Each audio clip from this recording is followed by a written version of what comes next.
The Outlook 2030 strategy gives us an overarching plan and a shared vision for tourism in Scotland.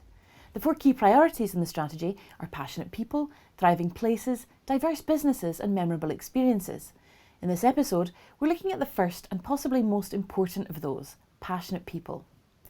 218,000 people work for the tourism sector in Scotland, and those people make a huge contribution to each and every business, the industry as a whole, and how Scotland is viewed by those who come to visit.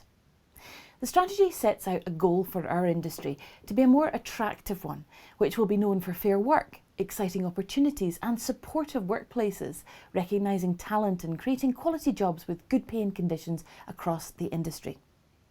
To talk about how we do that, I'm delighted to be joined by Gordon Morrison, the CEO of Asva, the Association of Scottish Visitor Attractions. Hi Gordon, thank you so much for joining us. How are you? I am very well. It's nice to be with you today. Absolutely, you too. And it's nice that everything's opening back up again and we're able to have visitors come and enjoy all the wonderful things that Scotland has to offer. So Gordon, how useful is the Outlook 2030 strategy for visitor attraction businesses in Scotland? It's a really good question, Julia, because I think it's quite easy to look at a national strategy and see it as a business and see it being up in the ether and something that doesn't matter to you and it's not relevant to you. I think that the best way that I would describe it is that it is there to provide individual operators with a sense of direction more than anything else. For me, it's hugely important that you as a business operator understands what the trading conditions are going to be for you, or the priorities, the priorities are going to be for the wider tourism industry as we move forward through the period of recovery that we're now in. Probably the best way to describe it is you want to be paddling with the tide, not against the tide. And so it's really important that you understand what the priorities are going to be for your local sector group, your DMO, your local authority, your Visit Scotland, and of course even the Scottish Government, Highlands Islands Enterprise. All of these organisations are looking at the national strategy and are devising their own support services, products, etc., through the prism of the strategy. So therefore, it's really important that as an operator, you are better able to see the opportunities that will be presented to you by looking at this strategy. You know, so whilst you might, there are very few individual attractions will have a strategy as such themselves. They will have a business plan though. Yeah. They want to be able to identify the opportunities that the low-hanging fruit, for want of a better word, that they can pick off by adopting plans that fit in with the strategy, whether that be around digital, whether it be around fair work or net zero. That to me is the key thing. It can be quite a lonely existence running a visitor attraction or any tourism business. By being cognizant of the strategy, you feel that you are part of that bigger picture. Absolutely, and just understanding the context with which we're all working within. And yeah, collaboration I think is going to be such an important part of our recovery as an industry and as well as our success in the future. And as you say there, fair work and passionate people, one of the key priorities for the strategy. There are some challenges just now in finding people, in recruiting people, as well as in retention. Is that something that your members are experiencing in the same way that the hospitality businesses seem to be particularly struggling? Absolutely. I mean, for me, it's actually going to be one of the biggest challenges that we're going to face in the months and indeed years ahead. What I would say is it's definitely more challenging on the hospitality side of the sector. So when I'm speaking to my members about the biggest challenge that they've got with recruitment, it does tend to be in areas like the catering side of things where they're seeing the biggest challenge. Not quite so challenging on the visitor services side of things. I don't really know why that is the case. It's not like there's different pay for the two different roles, but however, it's certainly a challenging. And I think that for the Highlands in particular, one of the big challenges is that it's not just about finding the bodies to take the jobs. It's the fact that it's very challenging for people to actually come up and work in the Highlands just now with cost of living, and indeed trying to find a place to stay. Dare I say? not easy at all. The lack of housing is definitely, affordable housing is something that I think everyone keeps bringing up, and that's obviously not going to be something that individual businesses can necessarily tackle themselves. It's going to require more of a concerted effort. But what kind of creative ways can employers find to find those people to be able to fill those positions? Firstly, what I would say, Julia, is I think we still hide our light under a bushel a wee bit. I don't think we have been as successful as we should be at selling the story of working in our sector. There's a huge variety of jobs, and not just jobs, Julia. Career opportunities. I look round the board of directors at Asva, and almost to a man and woman, every one of them started out as either a catering assistant or a retail assistant or a visitor services assistant, and then have worked their way up to get to the very, very pinnacle of the industry. And so I think that we need to tell that story better. I think that's point one. We need to be getting into do you know what? We need to get into schools. We need to get into schools and educating children and guidance teachers that there is a career to be had by working in our sector and working in tourism in general. Because I think for too many people, it's looked at as maybe a wee summer job that you'll do for some pocket money, when no, there's fantastic careers to be had. And then I think on top of that, in terms of thinking smarter, what many of our members are doing are looking at other ways in which to make working in our sector look more attractive. And that might be extra holidays for the staff members. It can be simple things like party nights and more social interactions. This is a very, very social industry that we're talking about here. And of course, you've also got this amazing opportunity to work in some of the most iconic locations and buildings that you're ever going to see. I was a manager at Edinburgh Museums and Galleries for a wee while, and I always get a thrill every day that I was working in buildings like the Scott Monument, for example. It just felt amazing. So ultimately for me, it's actually more about telling the story of our sector than necessarily coming up with gimmicks or novel ways to encourage people to either work for us or stay with us. I think we just have to tell that story a lot more effectively, because it's a wonderful story that we do have to tell. Yeah, so it's not necessarily changing how we do things, but just shouting a little bit more loudly about all the great opportunities that there already exist within the sector. And I think a lot of those things that you brought up there come under those kind of 5 pillars of fair and the fair work guide, and you can of course check that if you go to hie.co.uk/fair tourism. You'll get the free guide there, which actually lays out some of those, and that can make it a wee bit easier for you to see the areas where you could maybe be doing a bit more to help support your workers, whether that's through effective voice, opportunities, flexible work hours, and as you say, paying the real living wage, as well as that fulfillment aspect of it, which is that sense of people getting up and wanting to go to work and having fun. And it is of course a very fun industry. You are working with people, and the passion that you have for your job is so important. It's such an important thing to be able to convey to visitors as well. That's sort of the backbone really of what we're doing here. So what sort of things are happening within the visitor attraction sector in terms of training? We talk about providing a career path, and there are opportunities there that you can tap into for training programs. What sort of things are you doing within visitor attractions? You're absolutely spot on, Julie. I mean, firstly, maybe a wee bit of context here. I think it's quite interesting. We surveyed our members at the beginning of this year on operational intentions for 2022. It was really telling that only 4% of our members said that they wouldn't be investing in training and development for their people. Only 4%. So 96% said that they're either going to do some or a considerable amount of investment in their people. If you compare that to when it came to infrastructure and facilities, there was actually over 35% said, well, we can't afford to do that. We can't afford to invest in that area. So it's understanding that people development is actually the most important thing for our sector, because people are our lifeblood. They are what makes an attraction tick. There's a fantastic quote that my colleague from from England. My equivalent in England always reels off Drumnadrochit of Alva. It says that if you look on TripAdvisor at visitor reviews, a 5-star review in TripAdvisor is 4 times more likely to feature a staff member's name than a 4-star or under review, which does tell you it's people that make the experiences that we have.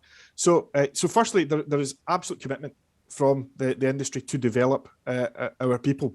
And I've already mentioned as well that there's a career path to be had here as well. Well, absolutely. It's that joined up thinking that's so important, that's going to help us all achieve that shared vision that's set out in the Outlook 2030 strategy. Gordon, thank you so much for joining us today, and hopefully we'll have a successful summer to look forward to as all the visitors return from around the world. Thank you. Here, here. Thank you very much indeed, Julia.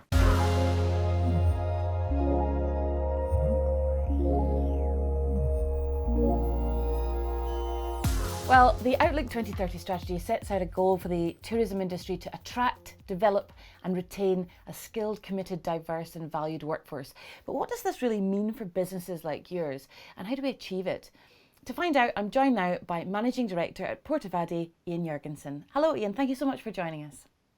Good morning, Julia, and thanks for virtually having me. Well, it's a beautiful backdrop you've got there. Can you tell us a little bit more about your business? Yeah, so I have the privilege of being the Managing Director at Portavadie Loch Fyne, spa, marina and destination resort on Loch Fyne.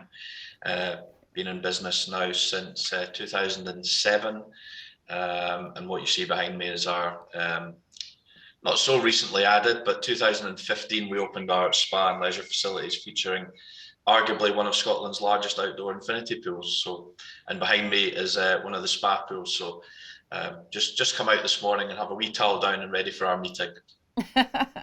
Well, it looks extremely tempting. I'm very jealous. I wish that's where I was right now. But hopefully sometime soon. We're all looking forward to getting a holiday.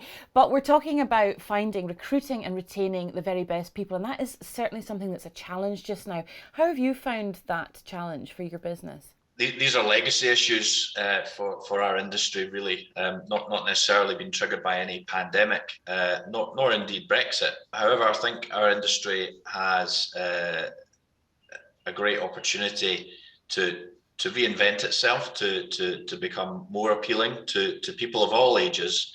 We need the best people possible. We need people to be engaged to deliver our promises, and in a world where that's hard to come by. Traditionally, it was difficult, and now even more so. We have to be engaging, and we have to offer a product that people want to come and enjoy being a part of. But there's definitely a housing shortage. That seems to be something that you're hearing over and over again, and that's something that you've tackled head on. Tell us what you've done to create housing for your employees. People can't afford to live rurally. They can't afford the house prices. Housing is something we've now tackled head on. We've provided 10 units. We're very excited. We've got a full list of our existing team that have their names down that are wanting to move to these, which will free up other staff accommodation inventory, so we can continue to look to see how we can grow the business and potentially add more value to our guest experience. Yeah, and we actually came along to have a look at those housing pods. So let's watch that film now.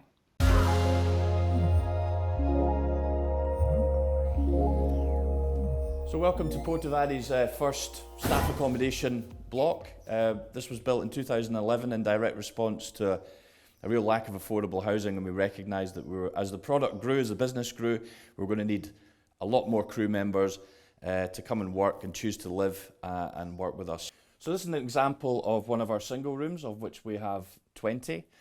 Main features of these are they're 4 per pod, if you like. And each share a communal area, which we'll have a little look at, but this is the bedrooms. So this is our communal space, so 4 crew members will share this, so little lounge area behind you there, and kitchenette. So this is for 4, so we have 5 of these, so that's 20, plus we have 6 double rooms, but in total we have around 65 team members that we accommodate. So that's one product. Let's go and have a look at what we're building now. Welcome to one of our 10 new modular crew accommodation units. In terms of, it's quite a small footprint, so in terms of the carbon footprint and ability to heat a smaller unit, obviously there are some cost savings there. Features of this will obviously include glass windows, really important to get daylight, in the bedroom and also in the living area, and there's also a small kitchenette plus your own ensuite. So we're very excited about these, and these will be given to our existing team members based on length of service, suitable for singles and for couples. There's a cost to providing these, so typically we charge a rental and also a utility charge. So the utility charge at the moment, which obviously we know is going up, so it's £25 per week per person. The rental charge for this unit is going to be around about the £75 to £80 per week mark.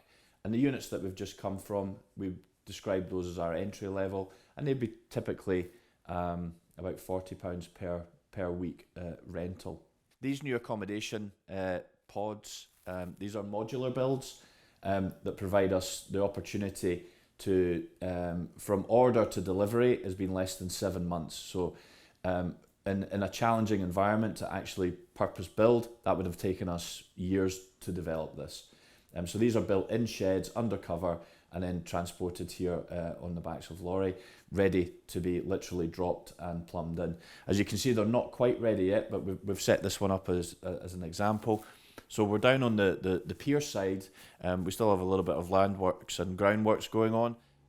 Our crew are very much also our guests. It's really important in terms of we have 94 members of the team here, and this is where they live, this is where they work, and this is where they play. So it's really vital that we provide a 360-degree experience, immersive experience of not just work. So we have the recreational facilities, the pool table, table tennis, the gym. They have use of the leisure experience, including all the pools, and it's really important. It's really important. What are the guys doing when they're not working? And that's as important as what they do when they are at work for us. And not only that, it's a really important revenue tool, particularly during our quieter times. The crew obviously have expendable incomes, and we as a business, we also need to identify that as a revenue stream to support the business as well. So there is really a circular reason for ensuring that our crew feel as valued as our guests in terms of what experiences they can actually access that are included within their working package. It's not just about pay, it's about what else we can offer. If we want to attract the very best team members, then we have to offer the very best experience. It's really quite a simple equation. So, an incredible solution for your employees. How realistic is that going to be for other tourism businesses that perhaps don't have the resources that you have? How can they tackle this housing issue themselves? Well, I think that's where private partnership and collaboration really comes to the fore, which is one of the things we're very keen to share with our partners. And we're HIE, Highlands and Islands Enterprise, account managed. So things are shifting in terms of our relationship, and HIE's opinion of housing is now something that traditionally they would not necessarily get involved with. I think all partners within the space, be that the council, be that Highlands and Islands Enterprise, and indeed other interested parties, and we really need to find a solution for the rural economy, because this is a legacy issue. And when we're talking about a 7-month turnaround for 10 units for people to sleep in at night time, that is not a long period of time in terms of that turnaround. And these units are movable. They're not easily moved. So they came in under police escort with 2 units on the back of each lorry, but it is achievable, and it's relatively affordable when you look at the cost to build. We should be considering modular as a way of enabling businesses to not only grow, but actually to survive, to recruit and retain the staffing levels. And I think we all have a duty of care, but I think the solution will come through a public-private partnership. The private sector desperately needs homes for people to live in. They don't need to be big, but they need to be of a standard that will draw people in. They need to be aspirational. They want something that can deliver to those aspirations, and Argyll and Bute need that. We have depopulation of skills. We have people leaving, and we don't have enough people coming in. And if they do want to come in, we certainly don't have enough housing in the key areas that are providing economic development. Yeah, it's a big issue, and it's going to take, as you say, concerted effort. Getting young people into the industry and keeping them is something that you've done well. Tell us about how you go about creating those opportunities, and where and how you advertise for roles.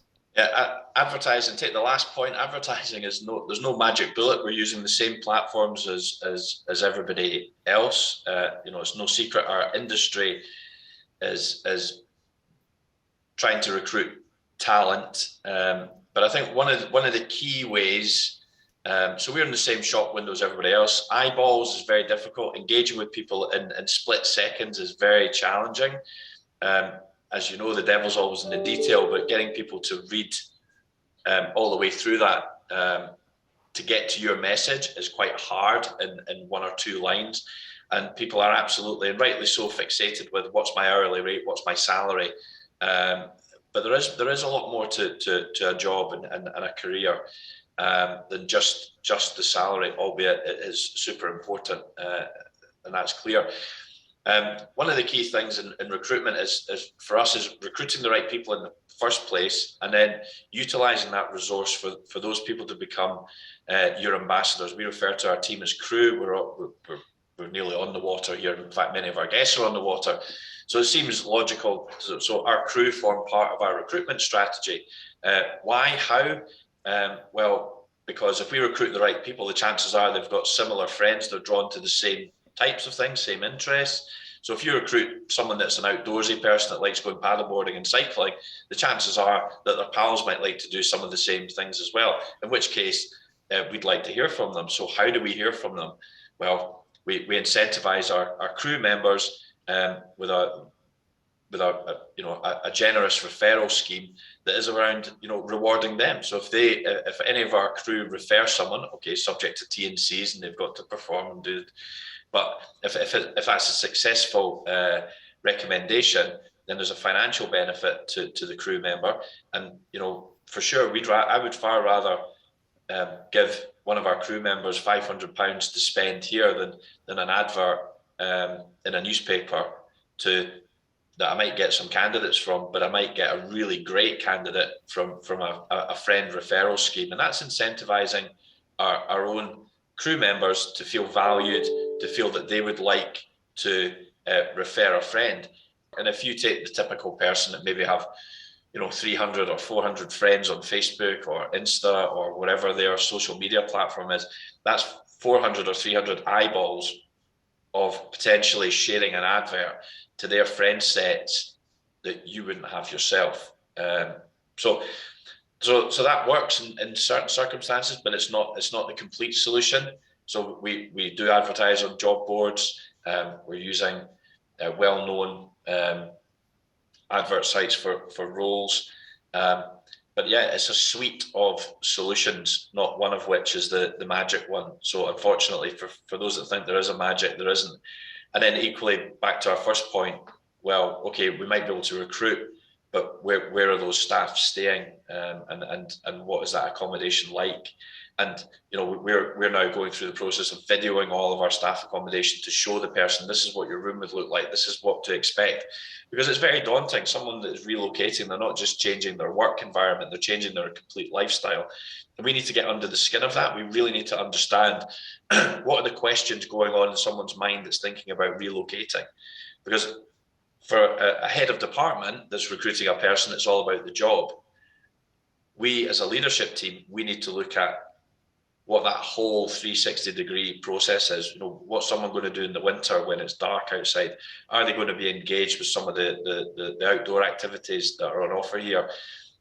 Can they integrate into the community? What else is available for someone to do that's living here? Mm-hmm. I guess being really open-minded about and flexible about what you're offering, as well as taking, as you say, that holistic approach to how you take care of your people once they're with you and engaging them with the local community. Tell me about some of the ways that you do that with your staff.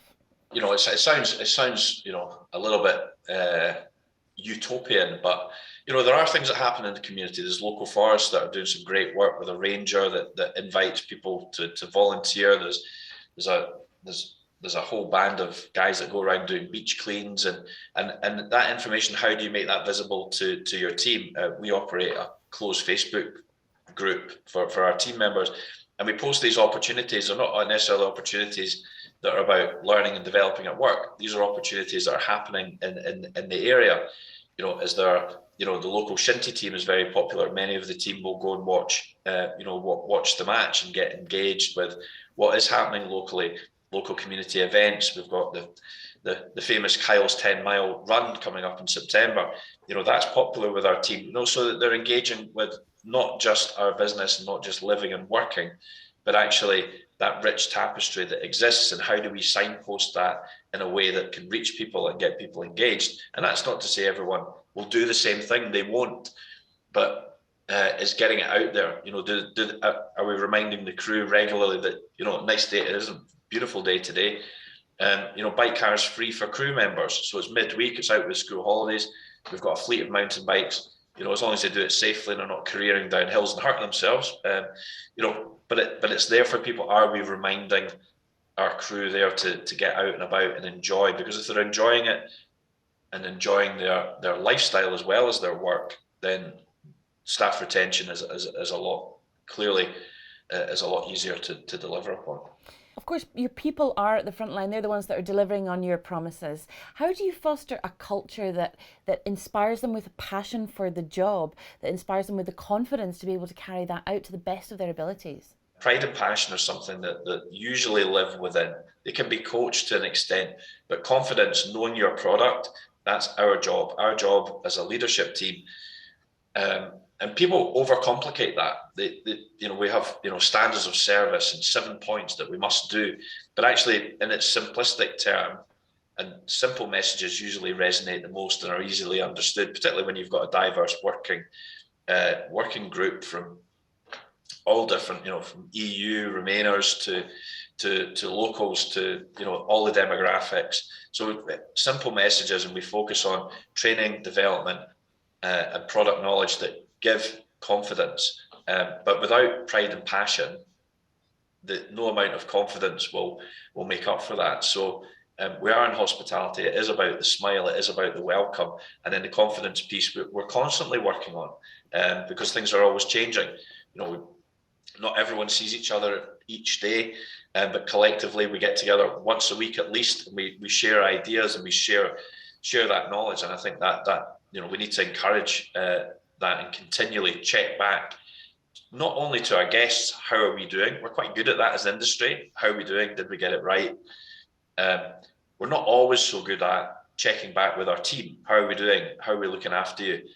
Do you have the tools to carry out the job that we're asking you to do? What can we do better?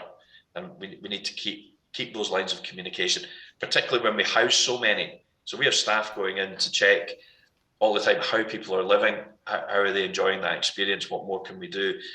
If your iron doesn't work and we've supplied you the iron, there's no point in holding someone to account when they come to work and their shirt's not ironed. Mm-hmm. But we take responsibility for that. There's no point in holding someone to account if we've not provided them the tool. In this instance, it's a tool as being a tenant of our business. So much to think about, and some really interesting ideas there for other tourism businesses. I think they can be inspired by what you're doing at Portavadie. But before you go, Iain, the strategy does set out this goal, as we said at the very beginning there, to attract, develop and retain a skilled, committed, diverse and valued workforce. You're obviously committed to that. But what would your singular piece of advice be for other tourism businesses to help them to achieve that goal? What do you think the most important priority is? We're in a time of change. We're always in times of change. It feels a bit more closer to us right now because we've been actively involved in all of it. But throughout our life cycle, huge changes, huge opportunity have presented themselves. Who knew we would come so far in 20 years? So we're in a position of change. How do we engage fully with that? Well, we've got to include people in that. So I would suggest that my one piece of advice is that inclusiveness. Where people are on a journey, let's find out how people are feeling about that and check in with our team. We're only as strong as the sum of our parts. And that critical relationship between the team, your managers, or it doesn't matter what size your business is, but that communication between how are we doing, getting that intelligence and data, everyone tells us is so important. Well, one way to really find out about that is asking people. We're still in a people business. It's not reams of data and spreadsheets. You know, we have great agencies that will provide that. The meta changes that Visit Scotland will provide, the meta data, but there's nothing more powerful than knowing what your guest experience is like delivered through the eyes of your team. So constantly be checking in, what are we doing and how are we supporting you deliver what we're asking you to, and are those two things aligned? So again, communication is critical. How we do that in a way that feels engaging. So communication can be done overlooked, but it needs to be positive communication. It needs to be two-way. We need to be, there's a reason we've got 2 eyes, 2 ears and 1 mouth. We should be, not that I do it very well, but we should do a bit more listening and a bit more seeing and a bit less talking, and probably good advice that I should be taking myself. Well, thank you for all the talking that you've done today. I really appreciate your insights. Iain Jurgensen at Portavadie, thank you. Thanks a lot, Julia.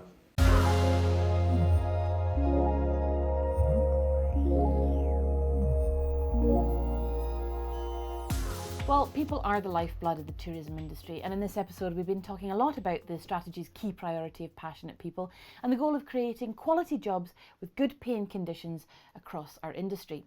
But my next guest has seen the opportunity to provide something even more fundamental than just a job. To hear more about a scheme which aims to give Ukrainians displaced by war not just a safe place to live in Scotland, but employment too, I'm grateful now to be joined by George Stone in Drumnadrochit. George, thanks so much for joining us. Yes, indeed. Happy to do so, Julia. Yeah, we are offering the opportunity to people from Ukraine to come to Scotland, where they will go to a hotel and they will live at the hotel because the hotel has got staff accommodation, and they will work at the hotel. And so it gives the combined attraction to these Ukrainians that they've got somewhere secure that they can call their new home, and they've also got a job which is important from the money point of view, but it's also important for their own self-esteem and their development. And if they choose to settle long-term in UK, then it'll certainly help with their language skills as well. And so what's the process been then? How do they get involved, and what kind of candidates are you able to provide this accommodation and employment for? The notes that we originally sent to Ukraine, mostly by Facebook and by other means, said if you're age between 18 and 35, we're happy to take you, but sorry, we can't take anybody with children. We've now modified that slightly, saying that we can consider taking people with children, but we can't make any promises. And that maybe has opened up something quite new.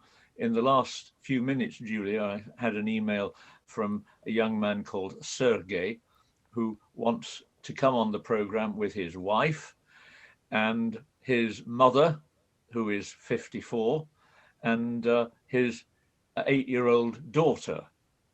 And I think that that is probably quite a good formula to find, not easily, but to find a hotel that will say, yes, if Granny can be looking after the daughter, then the two parents will be able to work, and that the whole thing, I believe, will become quite attractive.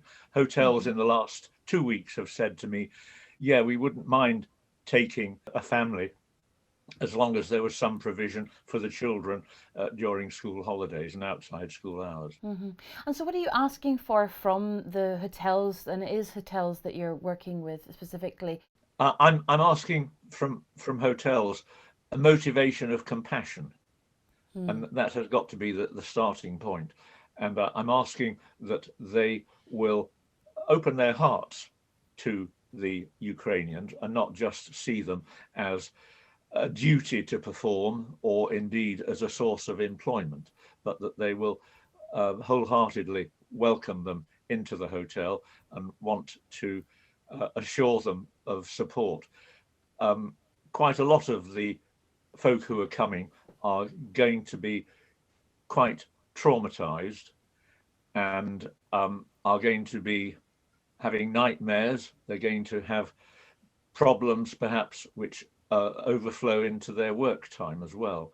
But I'm convinced that if we have caring hotel managers and owners, that then this is certainly something workable. And I'm asking as well that the hotels will provide 40 hours or more of work per week, and that the accommodation will be decent. How many hotels have you got involved? I've got about 30 hotels who are interested in this. But let me say at this point that I'm not working on my own in this.